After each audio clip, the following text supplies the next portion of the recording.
దేవుని సంధికి వచ్చిన వెంటనే జాబ్ వచ్చేయదు, దేవుని సంధికి వచ్చిన వెంటనే పెళ్లి అయిపోదు, దేవుని సంధికి వచ్చిన వెంటనే పిల్లలు పుట్టేయరు, దేవుని సంధికి వచ్చిన వెంటనే సకల ఆశీర్వాదాలు వచ్చి అమాంతంగా నీ మీద వాలిపోవు. దేవుడు నిన్ను చూస్తాడు, పరీక్షిస్తాడు, గమనిస్తాడు, గుర్తిస్తాడు. నీ భక్తి అసలైందా? వరాల కోసం వస్తున్నావా? వరాలు ఇచ్చే దేవుడి కోసం వస్తున్నావా? దేవుడు పరిశీలిస్తాడో. ఈ పరీక్షించే కాలములో నీ విశ్వాసాన్ని నువ్వు నిరూపించుకోవాల్సిన బాధ్యత నీదే.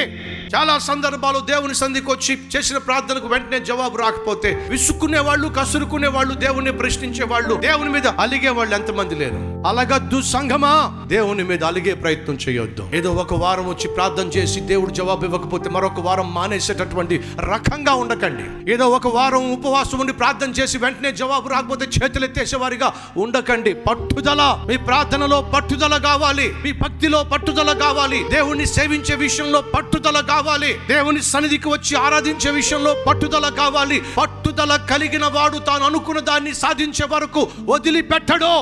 నువ్వు అనుకున్న దాన్ని పొందుకునేంత వరకు నా ప్రభు అయిన యేసుక్రీస్తు యొక్క సన్నిధిని విడువక పట్టుదలతో ప్రార్థన చేయి. దేవుడు ఖచ్చితంగా నీకు జవాబు ఇస్తాడు.